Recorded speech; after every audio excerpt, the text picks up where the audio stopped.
আর কেমনে বুঝবেন? আল্লাহর নবীরে আল্লাহ বলতেছেন, আপনি বলেন ওয়ালা আ'লামুল গায়বা, আমি গায়েব জানি না।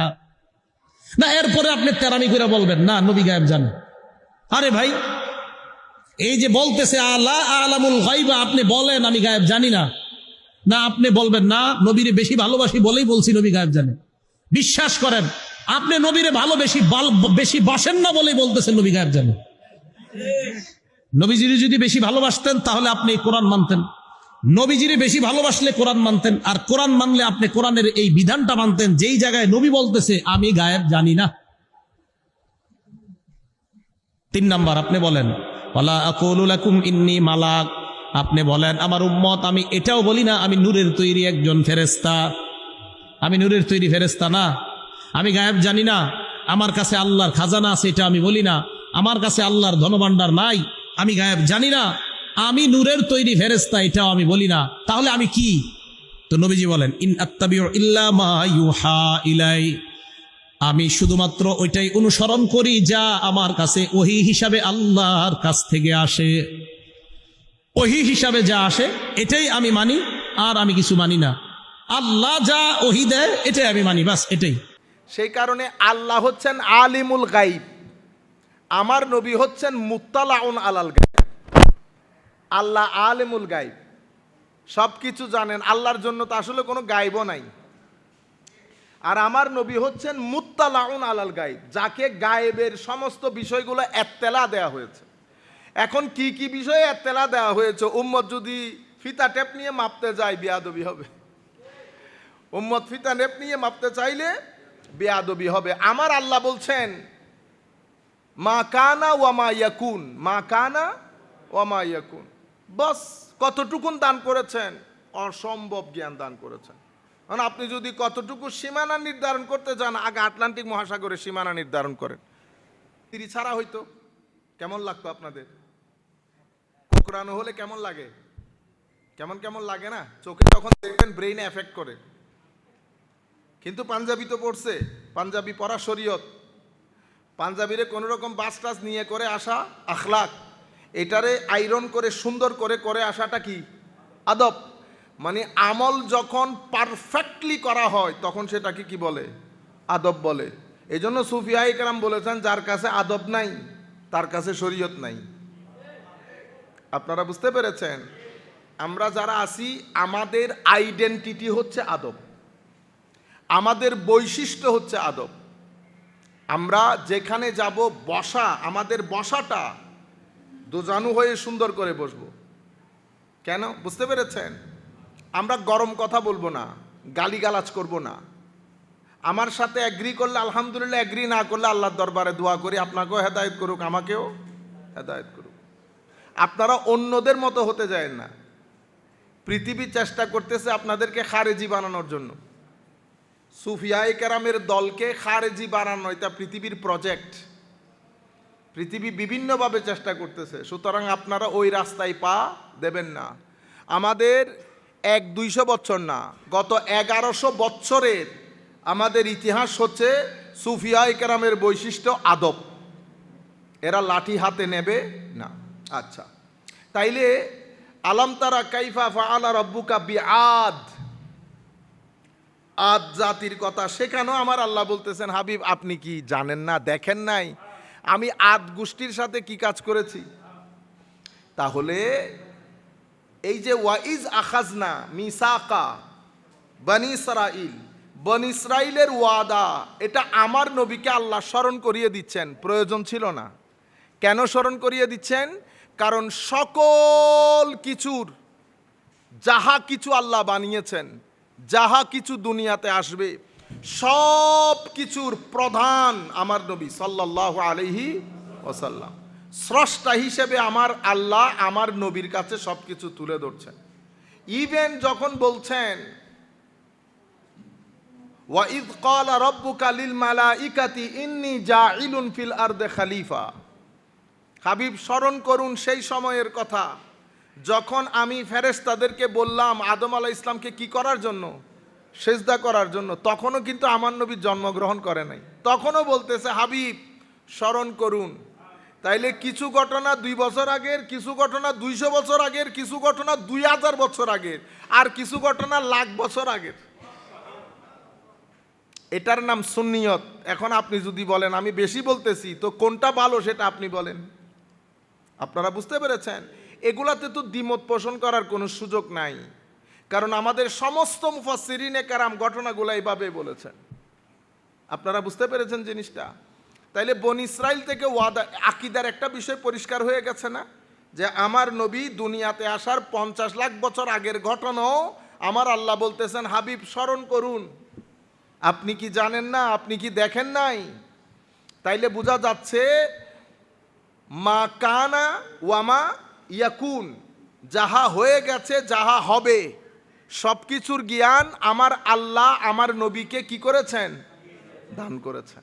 সেই কারণে আল্লাহ হচ্ছেন আলিমুল গাইব, আমার নবী হচ্ছেন মুত্তালাউন আলাল গাইব। আল্লাহ আলিমুল গাইব, সব কিছু জানেন। আল্লাহর জন্য তো আসলে কোনো গাইবও নাই। আর আমার নবী হচ্ছেন মুত্তালাউন আলাল গাইব, যাকে গায়েবের সমস্ত বিষয়গুলো এত্তেলা দেয়া হয়েছে। এখন কি কি বিষয়ে এত্তেলা দেওয়া হয়েছে? উম্মত যদি ফিতা টেপ নিয়ে মাপতে যায় বেয়াদবি হবে। উম্মত ফিতা টেপ নিয়ে মাপতে চাইলে বেয়াদবি হবে। আমার আল্লাহ বলছেন মা কানা ওয়া মা ইয়াকুন, মা কানা ওয়া মা ইয়াকুন। বাস কতটুকুন দান করেছেন? অসম্ভব জ্ঞান দান করেছেন। কারণ আপনি যদি কতটুকু সীমানা নির্ধারণ করতে চান, আগে আটলান্টিক মহাসাগরের সীমানা নির্ধারণ করেন। ঠিক আছে, চৌহদ্দির মধ্যে যেন 4টা দেওয়াল তুলতে পারেন আটলান্টিক মহাসাগর। যাই হোক, তো আমার আল্লাহ বনি ইসরাইল থেকে ওয়াদা নিয়েছেন। কি বিষয়ে ওয়াদা নিয়েছেন? কোন একটা জাতি সভ্য হওয়ার জন্য, কোন একটা ঘরের মধ্যে সভ্যতা আসার জন্য, কোন ব্যক্তি জীবনকে যদি সুন্দর রূপে গঠন করতে চায়, আখেরাতের জন্য গঠন করতে চায়। আখেরাতের জন্য কেন গঠন করবেন? কারণ আমরা সবাই 3টা জিনিসের মুতালাশি, তালেব, অন্বেষণকারী। মাহাব্বত, হক, আমরা সত্য, মহব্বত, এবং একটা আমরা বলি না ট্রুথ, পরম সত্য। কে বানিয়েছেন, কিভাবে বানিয়েছেন, কোথায় থাকেন, এই তাবৎ আল্লাহর দরবারে কাফের। তাহলে আমরা ইসলামের প্রথম স্তম্ভ সাক্ষী দিতে হয়। এরপরে আরো 4টা জিনিস আছে, নামাজ, রোজা, হজ, যাকাত। এখানে একটা গুরুত্বপূর্ণ মেসেজ দেই, যাকাত সবাই দিতে পারে না, যার টাকা আছে সে দিবে। বুঝতে পেরেছেন? তাইলে আপনি টাকা ছাড়া যাকাত দিতে না পারা, আপনার থেকে একটা পিলার সরে গেছে না? কিন্তু বিশ্বাস করতে হবে, বিশ্বাস করতে হবে এটা যে পিলার। তাইলে আপনি দিনকে 5টা পিলারের উপর দাঁড় করিয়েছেন, এটা খুব গুরুত্বপূর্ণ মেসেজ। তাইলে আপনি যাকাত দিতে পারবেন না, একটা পিলার কাজ করে না আপনার ক্ষেত্রে। হজ, টাকা ছাড়া যেতে পারছেন, শরীর অসুস্থ হলে যেতে পারছেন না, তাইলে আরো একটা পিলার, বুঝতে পেরেছেন, কাজ করছে না। রোজা, অতিরিক্ত ডায়াবেটিস রাখতে পারতেছেন না, আরো একটা পিলার কাজ করতেছে না। আপনি লা ইলাহা ইল্লাল্লাহ একবার পড়েছেন, কাজ হয়ে গেছে, তাইলে আপনার অসুস্থতার কারণে আরো 3টা পিলার কাজ করছে না, রয়ে গেল একটা মৌলিক পিলার, সেটা কি? নামাজ। এটাও যখন পড়বেন না, তো আপনি তো পিলারের উপর নাই, সব পিলার অকেজো করে দিয়েছেন। কেমনে মুসলমান হইলেন আপনি? নিজে চিন্তা করে দেখেন। আপনি বলেছেন স্তম্ভ 5টা স্তম্ভের মধ্যে 5টাই অকেজো, তা আপনি কেমনে বলতেছেন আপনি মুসলমান? বেটা, নামাজ সুন্নিয়ত তো অনেক দূরের কথা বেটা। নামাজ ছাড়া আপনি ধর্মকর্ম কিসের? এটা তো বেগাইরতি। আল্লাহর জমিনে খেয়ে পড়ে আপনি মসজিদে ঘরের মধ্যে নামাজ না পড়ে শুয়ে পড়েন, মহব্বত দেখবেন, এটা হবে না। আমি এই জন্য চাইতেছি এইভাবে যদি বুঝেন তাইলে সহজ হয়। মা বাবাদেরকেও বলতে হবে যে ছেলেপুলে, আমাদের বাপদাদারা মা বাবারা বলতো নামাজ না পড়লে ভাত নাই, নামাজ না পড়লে ভাত নাই। বলো, ভয়ও বলে না এখন, নামাজ না পড়লে ভাত নাই, বাস, এন্ড অফ দ্য স্টোরি। কেন? কারণ সেটা তার জন্য। সে নামাজ না পড়তে যদি অভ্যস্ত হয়ে যায়, লাখ কোটি টাকা থাকলেও মানসিকভাবে শান্তি পাবে না। তো তার মানসিক শান্তি নিশ্চিত করা সেটা মা বাবার দায়িত্ব। মা বাবা যদি দায়িত্ব পালন না করেন আল্লাহর দরবারে প্রশ্নের সম্মুখীন হবেন। বুঝতে পেরেছেন? তাইলে ইসলামের মধ্যে আপনি বলেছেন স্তম্ভ 5টা, 5 স্তম্ভের মধ্যে একটা স্তম্ভ এমন আছে যেটা কোনো অবস্থাতেই আপনার কাছ থেকে বাদ যাবে না। আপনি অসুস্থ, বসতেও পারতেছেন না, দাঁড়াইতেও পারতেছেন না, তো শুয়ে হলেও ইশারা দিয়ে হলেও নামাজ পড়বেন। এটার ক্ষেত্রে কোনো মাপ নাই। রোজা রাখতে পারতেছেন না, সফরে গেছেন, ভেঙে ফেলতে পারবেন। অসুস্থ, ডাক্তার বলছে রোজা রাখলে ঝামেলা হবে, ভেঙে ফেলতে পারতেছেন। হজও আপনার টাকা নাই, করতে পারছেন না।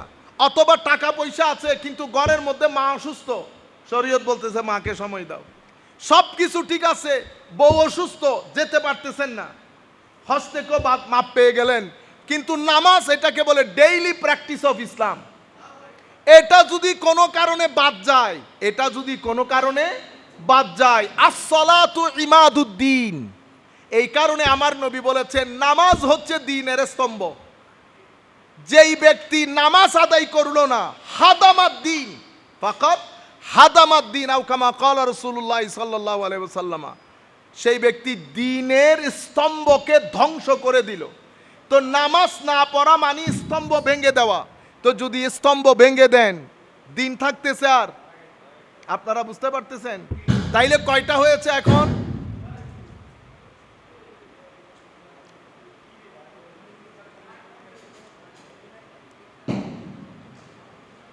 থাক বেটা থাক। তাইলে ইয়া আইয়ুহাল্লাযীনা আমানু দুখুলু ফিস সিলমে কাফা। তো ঈমানের বিষয়গুলো যেই কিতাবের মধ্যে আলোচনা করা হয় সেটাকে আমরা আকীদার কিতাব বলি। কিসের কিতাব? আকীদার কিতাবে কি বিষয়ে আলোচনা হয়? এই ঈমানের বিষয়গুলো নিয়ে আকীদার কিতাবে ঈমানের বিষয়ে আলোচনা হয়। আকীদার কিতাবের ইমাম গত 1300 বছরে আমাদের সমস্ত আহলে সুন্নাত ওয়াল জামাতের মৌলিক ইমামকে বলেন তো, কেউ একজন আহলুস সুন্নাহ ওয়াল জামাতের মূল ইমাম বলতে পারবেন? জি না বেটা, ইমাম আবু হানিফা এমনিতে আকীদার কিতাবের, পুরানো কিতাবের রাইটার, এটাও ঠিক বলতেছেন একদিক থেকে, কিন্তু ট্রেডিশনালি আমরা যেটা জানি, যেটা প্রতিষ্ঠিত সেটা জানতে চাচ্ছি। হ্যাঁ দেখছেন, আমরা সবাই কিন্তু সুন্নি। আমি এটা চাইতেছি বেটা, এই জায়গার মধ্যে রেভলিউশন তৈরি হোক। আপনারা কিছু জানেন, ইমাম আবুল হাসান আল আশআরি, ইমাম আবু মনসুর মাতুরিদি,